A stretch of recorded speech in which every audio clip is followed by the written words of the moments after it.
Joker is one of the most disturbing movies I've seen. The visuals aren't the horrifying aspect, but the inner workings of Arthur Fleck's mind are. We don't know how other people think, and that can be terrifying. It's a descent into madness, but it didn't have to happen. The film takes place in the early 1980s, but it looks as seedy as 1970s New York. It definitely has Taxi Driver vibes, but it doesn't look as bleak as that picture. It probably helps that there are more daytime shots than Taxi Driver, in which a lot of it took place at night. That's not to say that Joker wasn't bleakly shot. It had a lot of blues, very little neutral lighting. A lot of it was a little dark, but not like I can't see the screen dark. Anyways, Joaquin Phoenix as Arthur Fleck is a party clown for hire that's constantly rejected by society, and this, along with traumatic mental health issues, turn him into a villain.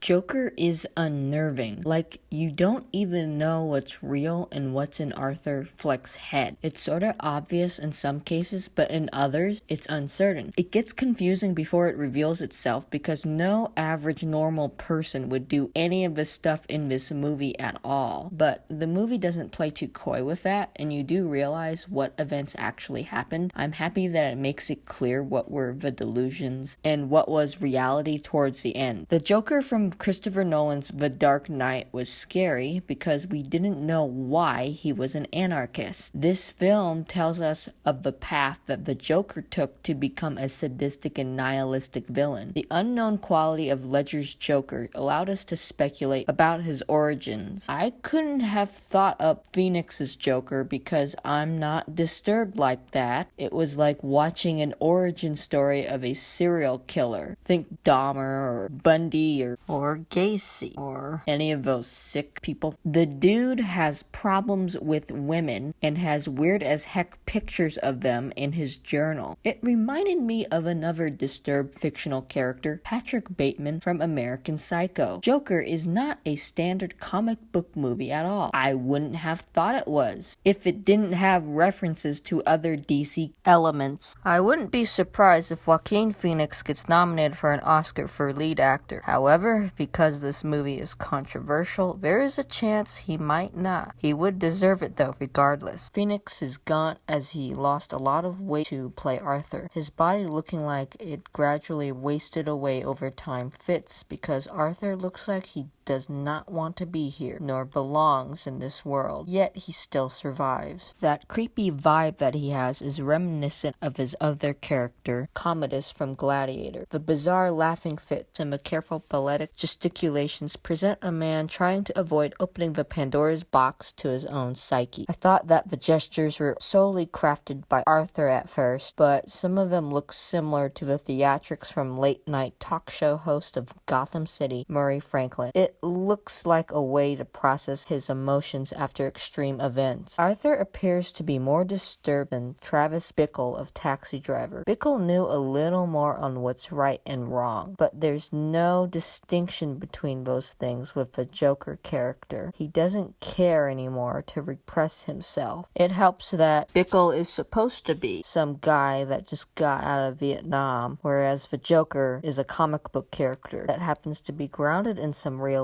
but he's not real. Robert De Niro plays Murray Franklin, who is a late-night talk show host that Arthur idolizes. I didn't think that Franklin was a funny host, but he certainly had some charisma, which counts for a lot. For the era that they were shooting for in the Colored Curtains, De Niro fits the Johnny Carson-like role. I didn't think he was playing too much of a different character, but talk show hosts usually present a version of themselves. The guy that plays Goron from HBO's Barry, Glenn Fleshler, is in this movie. It is way different seeing him without a Chechen accent. He has a nice bit scummy part. Zazie Beetz as Arthur's love interest. Sophie is a pawn in this game. She's not given a lot to do. Joaquin Phoenix's performance sucks so much air out of the room that the performances from everyone else pales in comparison. They do their job, but they don't stand out like he does. It's Phoenix's show. But that's fine because the focus needs to be on him to tell this dark tale. However, his mother, played played by Frances Conroy, is the only other interesting character. She's the impetus for his madness. There are hints of her true nature before it's revealed, but otherwise, she just seems like a normal, needy, elderly mother. The use of music in this movie wasn't distracting. It uses somewhat known or popular songs to indicate a major change is happening with Arthur. It is in your face, but it fits. Arthur isn't out and about, seen in public all that much, but we have to see his transformation front and center. I'd say that Joker is a good movie, but it definitely needs some talking out after it. It's a trip into a deluded mind. An average rational person would be able to know that it's just insanity. I hope it doesn't influence people that need some kind of help to do something irrational. I don't know what help they need, but they need something instead of nothing. I'm only saying this because I've heard that the movie could be a bad influence. Joaquin Phoenix delivers, and the creepiness of the whole production sticks with you afterward.